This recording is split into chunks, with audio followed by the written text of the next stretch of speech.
नमस्कार। स्वागत है आपका इंडिया गेट टीवी पर। मैं हूं अजय सेतिया। मित्रों, आपको उदयपुर के कन्हैया की हत्या तो याद होगी।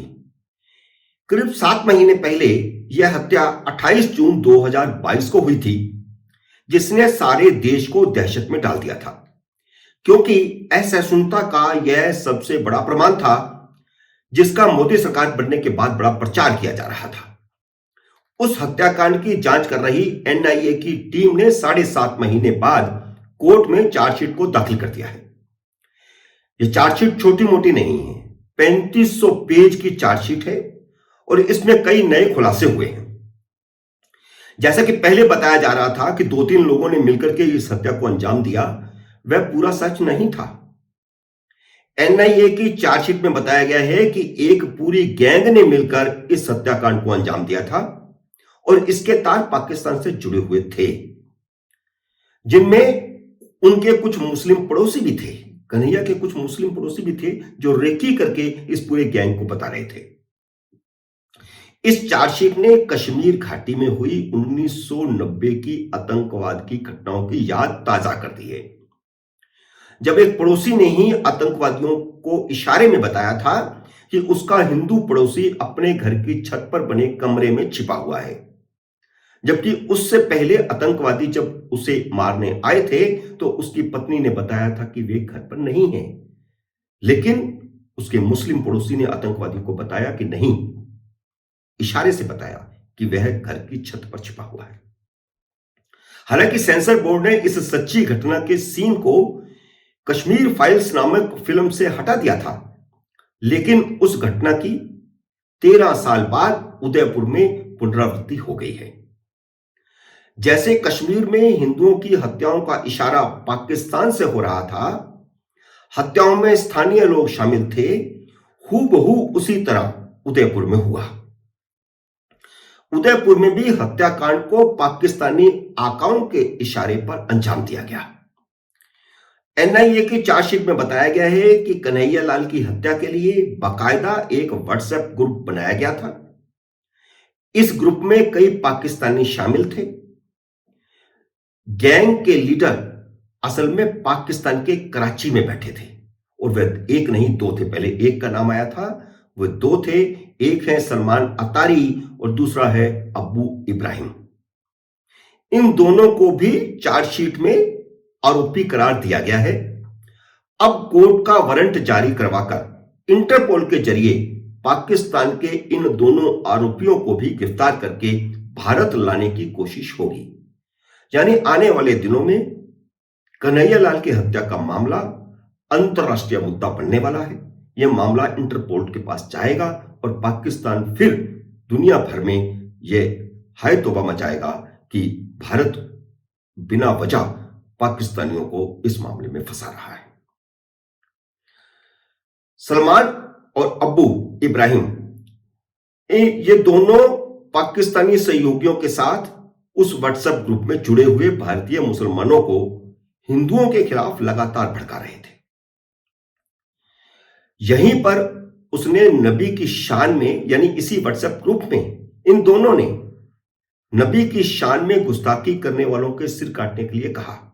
यह मामला नूपुर शर्मा की एक बयान से शुरू हुआ था, लेकिन उसके बाद पाकिस्तान के कई व्हाट्सएप ग्रुप ने भारतीयों को शामिल करके उस व्हाट्सएप ग्रुप में और उनको भड़काया और उनमें से एक ग्रुप व्हाट्सएप ग्रुप यह भी था। इस व्हाट्सएप ग्रुप में तहरीके लबैक पार्टी, जिसे शॉर्ट में हम टीएलपी कहते हैं, इस संगठन से जुड़े हुए कट्टरपंथी अपनी विचारधारा फैला रहे थे।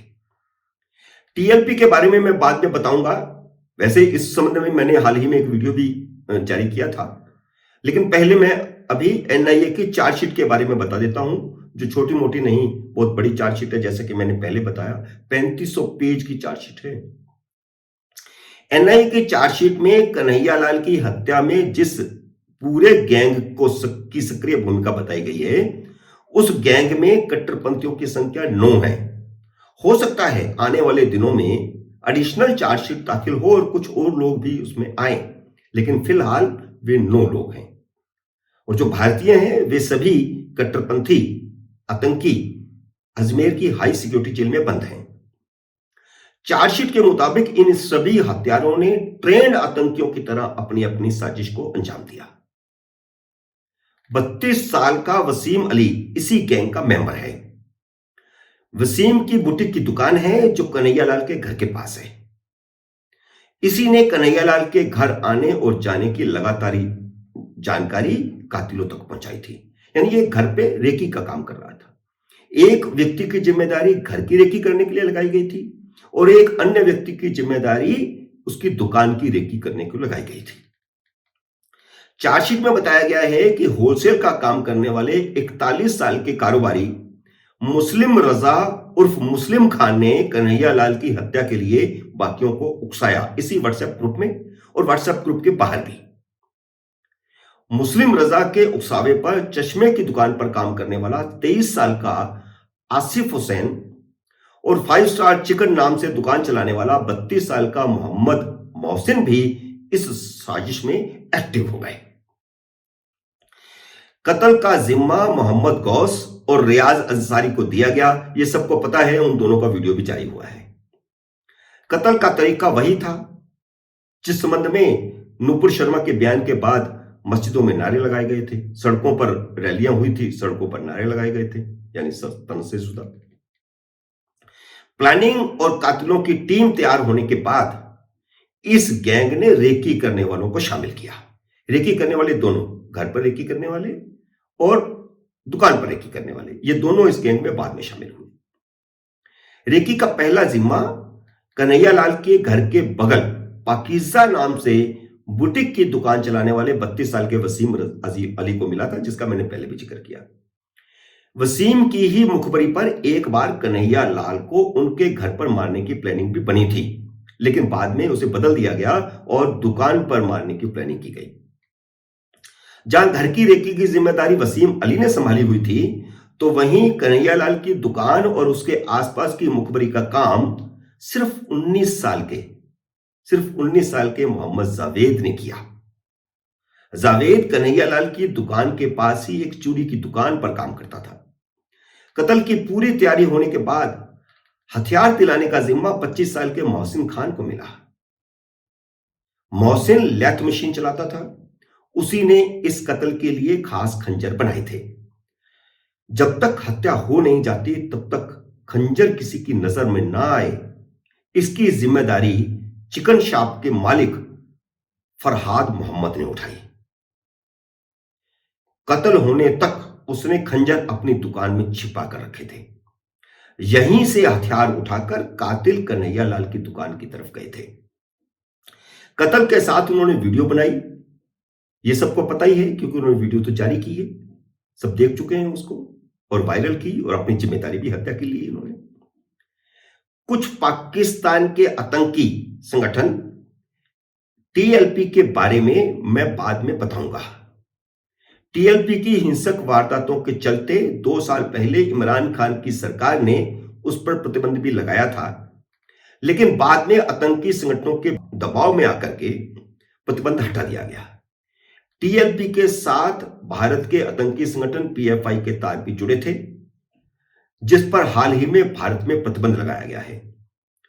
टीएलपी ने पिछले दिनों पाकिस्तान में एक रैली करके दुनिया भर के सभी देशों को पाकिस्तान के पास परमाणु बम होने की धमकी दी थी।